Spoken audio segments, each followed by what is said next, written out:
What's up guys, MMAsherdog here for BluffTheSpot, back with a special video.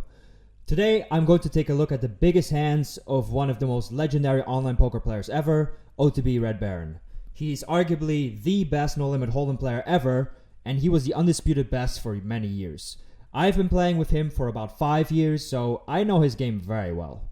This is going to be a two-part video series because I will be analyzing all of these hands in depth, so stay tuned for part 2.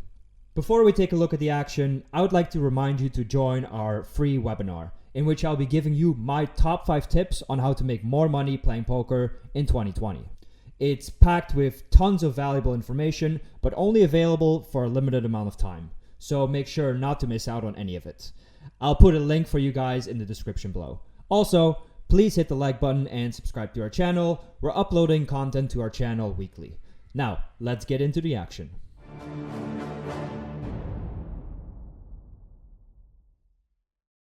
So in this hand, this was 200, 400, about 2-3 years ago, I would guess. So we have OtB, who is one of the GOATs. We have Aaron, whom I've actually played 200, 400, 800 with in Vegas. He's an interesting guy, and he loves to gamble, that's for sure. We got Iceman, who is a gambler too. Fish 2013, one of the best tournament players nowadays, and back then one of the best cash players. And we have Mexican, who wins all the tournaments as well. So it's not the easiest lineup in the world, but I'm definitely winning in it, especially when I have pocket jacks, right? So I open the cutoff, 2.5x. Nowadays I open a little bit smaller, but it's not a big deal. So it's not like you'll become rich opening 3x versus 2x versus 2.5. OtB 3-bets me, and we are a tiny bit deeper. So usually this hand just gets 4-bet called, right? Jacks is way ahead of a 10+% 3-bet range, and our hand doesn't play so well out of position. However, Aaron's got different ideas, and he makes it 8K. So I'm in a tough spot here, right? Because he makes it quite small with the 4-bet, so there's not that much money to go after, and we're 55K deep, right? So it's not like I got 40K. I mean, I'm risking way more. So shoving here is quite aggressive because we'll be risking 54K to win 12.5. And of course, when we do get called, we're behind, but we do have equity. So I remember in this session, Aaron had been playing quite tight, just like giving up in some big pots and stuff like that. So he didn't seem to be in a gambling mood, and I know it was close. I would have shoved all in with pocket queens had I played this game again with ace king, but I decided to fold jacks. So we're starting off tight, guys. We're starting off tight today. And OtB should call here a lot, and he should also fold as well as shove. He calls. And this flop doesn't really hit anybody because OtB is not going to be 3-bet calling a 4-bet with deuces or 5s or 4s very often. Ace 3, probably not. So maybe he has a hand like 6-7, which has an open-ender, but OtB mostly has hands like jack-10 suited, ace-queen suited, pocket 10s, pocket jacks, that type of stuff. So Aaron is not that worried, I assume. He isn't because he bets 5K into 17.5, which seems okay. I don't think OtB is going to raise a whole lot because, as I said, this board doesn't really hit him very well. So he just calls. He could even be trapping with hand like aces, of course, which doesn't need much protection, thinking that Aaron might be full of it. And Aaron checks. So when Aaron checks, it tells me he probably has a hand like ace, king, ace, queen, a decent amount. Maybe he traps a hand like aces himself. But he doesn't really have to be worried about the 5, right? Because how does OtB have a 5? Maybe he has a hand like 5, 6 suited sometimes, but not that often. So this is a tricky spot. OtB could bet really, really small here, try to get value from ace high, trying to, protection value about his hand, get the showdown. He could also check back. But I wouldn't like if he were to bet like 20K or something like that, right? Because then Aaron just has an easy fold with ace king or ace queen. OtB checks, so he's representing some kind of medium strength hand, a hand that doesn't really want to put more money in the pot, but would usually like to get the showdown. And this is a really good card for Aaron because if he slow played an overpair, it's looking even better right now. Everything missed, so I think that Aaron can be quite aggressive here. But he's not. So when he's not aggressive, it tells me he could have maybe a lower pocket pair, maybe he has a hand like ace king and he just wants to get the showdown. So in OtB shoes, I think we can bet most pairs by now. We also have hands like 6, 7, 7, 8 we can bluff with. And he goes all in, which is, a little bit over pot. So he's representing a bigger overpair right now. However, he did check back the turn, so that discounts some of them. So let's see what Aaron has. Well, he's going to call, but I don't know with what. And, ooh, okay. So Aaron has 9s. So on the flop, he wants to value protection bet. I do like the cold 4-bet, by the way. On the turn, he's like, ooh, OTB can be trapping, or he can just have hands like 10s and jacks, maybe an occasional 5, so he checks, which I really don't mind. You could also bet the turn and check the river. And on the river, Aaron's thinking, well, I can fold ace-king, stuff like that. Maybe he value bets the same type of hand. He can have 6-7, 7-8. I just need to call this hand. So I think his check on the river is fine. And I like OTB's all-in as well. You could also go for a smaller bet if you like. But, you know, maybe he thinks, well, Aaron's got $3 million in his account. He doesn't care about 5K more or less, so I'm just going to go all in. So all in all, I think the hand was played somewhat well by both. If OTB thinks that Aaron is very aggressive, he could even go all in pre-flop. I think OTB's play was an 8.5 out of 10. You could have taken a few different lines, but overall I think it's a strong line. And Aaron's play is a 7.5 out of 10. It's by no means a bad play. So props to both. Do I give myself a rating for folding jacks? Well, I would have 4-bet called off the jacks against queens, but that's not fair, right? Because maybe OTB would have shoved ace-5 suited and I would have looked like a genius. But I like my tight fold, and not just because I saw pocket queens. So in this hand, we have OTB playing 200, 400 deep against the legend, True Teller, who doesn't play as much online anymore because to him, this is peasant stakes. I mean, he's sitting with 170K though. So OTB limps heads up, which is something you won't see very often, but he's been doing that for years. So you could argue that's not max EV in theory. You could argue it is. But OTB will know how to play this strategy very well, and True Teller will be a bit confused, right? So I think OTB is going to make fewer mistakes. So True Teller raises quite large to 8 big blinds. Okay. I would like to see him raise a little bit smaller than this. True Teller is the type of guy to just use any sizing he wants because he's True Teller and fuck you. You know, like he's the Russian Leonardo DiCaprio. He gets to do whatever the fuck he wants. You know, and if you don't listen to him, he'll just throw a lobster at you. So OTB says, fuck you, I'm going to limp 3-bet. And that's good because if OTB just always folds or calls, then True Teller always gets to see the flop, right? And he doesn't have to be in a big pot out of position. So I like this play by OTB, sizing up a bit, being quite deep. True Teller makes it 26 now. Wow. So I would like to see a slightly smaller 4-bet by, I guess it's a 4-bet, yeah. I'd like to see a slightly smaller 4-bet by True Teller because he's putting in a third of OTB's stack.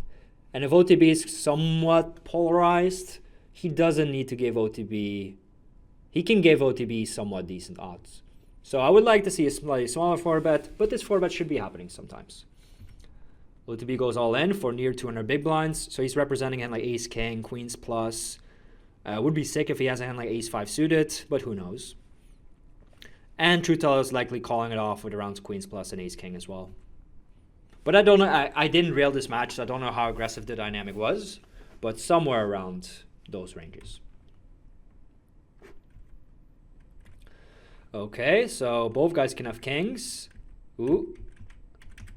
Ooh, this is like prime OTB run, just hitting the king twice. Like that's pretty sick. Just winning 160K, getting it in with 20%. And winning it twice as well, right? That's pretty sick. Yeah, that is really sick. So the first run is 20%, and then it's around 4% to win it twice. But especially on this run out, when you hit the king on the first run, it's even worse. So OTB is quite lucky here. You know, I'm pretty sure he called his mom and bought her some flowers or something, at the very least. Yeah, and True Teller, I mean, he basically did everything right. He could have raised a little bit smaller.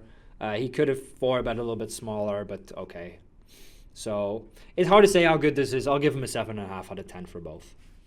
We got hero versus villain. Before OTB was the hero, this is my stream. OTB is the villain. I'm not the villain.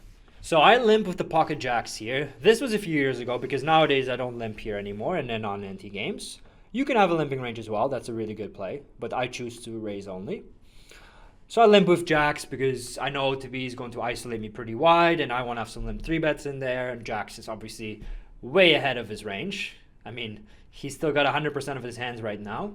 And even if you ISOs, let's say, you know, the best hands in his range and a couple of shitty hands, I'm doing amazingly well. So blind versus blind, I want to get the money in with the pocket jacks. He will have queens, kings, and aces sometimes, so be it. Ouch. Unfortunately, OtB checks, and, you know, jacks is a hand that often doesn't flop so well. So the board is 10-9-5, which is not the greatest board because, you know, OtB is going to have a lot of random hands like 10-5 offsuit, 9-5 offsuit, 10-3 offsuit that I'm ahead of, but, you know, that against my range are doing well. So, you know, I want to be careful here on this board. I cannot go too crazy. I also can't be too passive. So this time I decided to check with the pocket jacks, I remember. Jacks, usually you want to bet. You know, it's the type of hand that's really good right now, but needs a bit of protection. So, you know, I maybe want to slow play in like 10s or something like that. Or some other hands. But jacks is a good hand to just bet with. However, I checked this time. OtB stabs a little over half pot. And I decided to check raise. So my hand is very, very good right now, but needs a decent amount of protection. So I decided to fast play this one. If I had pocket 10s, you know, sometimes you check raise as well, but that would make a bit more sense to check call with. Because if you have two 10s in your hand and there's a 10 on the board, there's only 1 10 left, right? So OtB is going to be much more bluff heavy. He bet calls, and now I'm starting to get a little bit nervous because he can definitely have me beat or have me beat on later streets. The turn is a 7, which changes some things, right? Like OtB can have in like 10-7 or 9-7. He can have jack 8. 8-6 is a bit loose to bet call with, so I want to be, I don't need to check everything I got, but I want to be careful. So I decided to bet like a moderate amount. And now this motherfucker raises. And I'm like, what is he representing, right? Jack 8, I block twice. And 8-6, I don't block at all. However, I do have some outs. And, you know, does he bet call 8-6? Sometimes, but not so often, right? Does he raise with 2 pair? Maybe, but again, I do have some outs. So I think this end is better to call down with than hand like aces, right? Because now those aces unblock the jack 8 combos. So I decided to call here. I don't think I can fold this hand. It's going to be ugly on the river, and I'll sometimes call and sometimes fold, but I don't think I can fold this against such a good creative player like OtB. I know he's going to be good enough to find bluffs here. Pot's 25K. I don't need to lead here. And he's probably going to go all in if he does bet. And I'm like, yes, he doesn't bet. I could still lose to hand like 10-7, but I'm probably going to win. He had queen 8 offsuit, and I win a nice 25K pot. Queen 8 is a hand you mostly want to check behind against a limp. Your hand is like okay, but doesn't really want to play a big pot. Sometimes he'll bet the flop with a hand like this. I mean, he's got an overcard and a gut shot, but he doesn't always bet. So he decided to make a thin bet call on the turn, on the flop, and on the turn he's thinking, well, I blocked the straight. How often does this guy really have jack 8, 8-6? And he decided to make a play, which is okay. And on the river, he's thinking, well, queen jack missed. You know, there's a lot of hands that missed. He might also perceive me to be a calling station. Who knows? So he decided not to bluff. So if you have a lot of bluffs in this spot, you can't always go for it, right? Because then you're way overdoing it, and I can just way overcall and win very often. So it's a marginal spot for OtB, right? Like pre-flop sucks, flop sucks, turn is meh. You know, there's no magic play that works every time. He's just in a shitty spot. And next time I'll have the queen 8 and he has the jacks and I'm in a shitty spot. Right? So I'll give OtB a 7 out of 10. My play, I'll pick 8. So yes, that's the first time I've ever rated myself over OtB. I think my limp sometimes was good. You know, mostly betting the flop, check raise works as well. I like the turn bet, I like the call. On the river, it's close. This is a good hand to call with, right? Blocking jack 8 and just having a good hand as well. So I'll give myself an 8 out of 10. Okay, back to 200-400 with the same suspects, including me. I have ace-9. OtB min raises, so you can call versus this min raise, even though your hand is not so great. But Iceman doesn't let me. He makes it 8 big blinds, which is okay. Ace-9 is obviously never, ever, ever a 4-bet. So I fold. OtB calls. So his range is going to be somewhat strong here. Calling under the gun versus cutoff.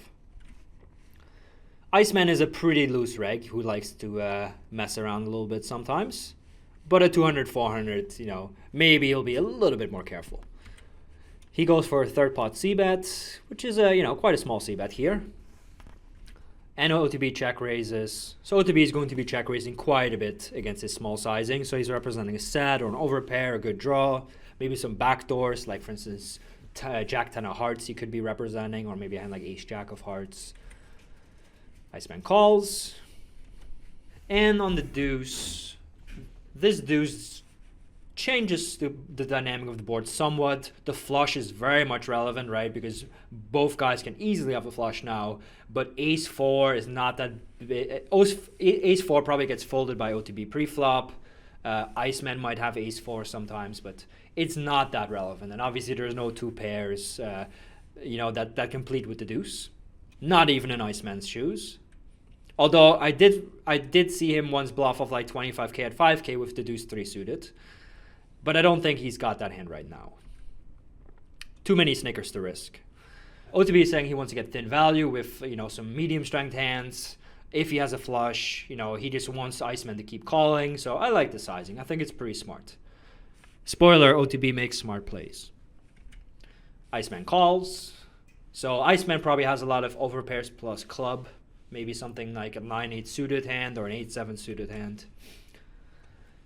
And the 3 doesn't change a whole lot. So Iceman likely doesn't have many full houses. OTB improves to some. I think OTB should go all in or he should check. Choose the latter option and Iceman shoves. Okay. So Iceman's bluffs are going to be stuff like maybe 6-7, maybe a hand like 5-4 suited, but then mostly hands like ace of clubs king, let's say, right? Like hands he floated on the flop. He called the turn because of equity. And on the river, he's trying to get OTB to fold a hand like 8-7 or hand like pocket 10s, pocket jacks, maybe pocket queens. So he goes all in and OTB needs to win about 31% of the time. He thinks Iceman is good and aggressive and he probably bluff catches. Maybe he's just trapped. So Iceman has 10-8 of clubs for a flush and OTB has jacks. All right. So this 3-bet by Iceman is quite loose, especially against such a tough player. So yeah, that's a bit on the loose side, but it's okay. And then post-flop, I really like his play. I like the bet on the flop, the call. I like just calling the turn. And on the river, if OTB has ace queen of clubs somehow, you just lose, right? But you can't just shut down because OTB occasionally might have a better hand. Because when OTB checks the river, you have the best hand like 90+% of the time easily. So, and you get called by many worse hands. So I like Iceman's post-flop play quite a bit. OTB's play, I like the check raise. I don't mind the turn bet. And on the river, he's thinking that Iceman can have a hand like ace queen, ace king sometimes. And he's a loose, aggressive player who can definitely show up with bluffs. So I would say Iceman's play is an 8.5 out of 10. And OTB's play is an 8 out of 10 as well. Back to 200-400 heads up. They're over 100k deep, so this can produce fireworks for sure. OTB raises this time. So he has a limping range, but he also raises. True Teller makes it 12.5 big blinds, quite a big 3-bet. So OTB will tighten up a little bit, but he does call. Being very deep in position does help you. True Teller bets 24% pot, which is like a typical True Teller thing to do. It's kind of funny. So being this deep, OTB needs to start raising here a decent amount. He also can call a lot. He's getting a great price in position, deep stacked. And he does call. Turn is a 3. The 3 doesn't really help either player that much. OTB improves with pocket 3s. True Teller may not have pocket 3s very often. But at the same time, it doesn't really provide much additional equity in OTB's shoes. He bets 9.5 into 14.8, so he's saying I got a pretty good hand, but not the nuts or nothing. And True Teller calls, so True Teller is kind of saying the same, right? Like I got a hand like pocket jacks or ace king. Maybe I'm trapping with queens or queen 10 sometimes. And the river completes the flush. I don't think True Teller should have any leads because I think OTB is a bit stronger in this spot. OTB probably has more trips and full houses and flushes than True Teller does. So he bets big, saying, I got a queen or better, basically. right? Like if OTB bet tens on the turn, he's probably not betting the size on the river, although he might if he thinks Truth Teller's just way too rich to fold. But that's quite thin. So he's representing a queen or better. Truth Teller calls. And OTB floated the 5-4 suited on the flop against a small size. You know, made a thin bluff on the turn, and on the river you got the absolute nut low. So I don't really mind that. He cannot go too crazy with all of these hands, but I don't mind the play. Truth Teller's play is a bit more interesting. So he 3-bets pre-flop with ace-8 offsuit, which is definitely not a high frequency play because, I mean, your hand is just easily good enough to call with. It's, you know, your hand plays fine in a small pot, but not so well in a big pot. But he did 3-bet. He c-bet the flop, so he might bet his full range, which would be all right. On the turn, the check call is definitely questionable, right? Very, very, very questionable. And on the river, he thinks, well, I block the flush, I block ace-queen. OTB can have 5-4, 5-6. Maybe he just stabs in like king-10 on the turn. So I don't hate the call on the river, but the turn is quite ambitious. So I'll give OTB a 7.5 out of 10. I'll give Truth Teller a 5.5, just because that was a serious gangster call. That was definitely a Leonardo DiCaprio call if Leonardo were a poker player. But pre-flop, questionable, iffy, debatable, close, thin. On the turn, I don't like it either, but on the river, it's okay. But he has to think that OTB can be full of it, right? He has to have some of these hands, king 10, maybe some other crazy stabs, because this is quite loose. But in the moment, I'm sure OTB was not happy. It's like, this motherfucker, really ace-8 offsuit? He can't even fold ace-high here.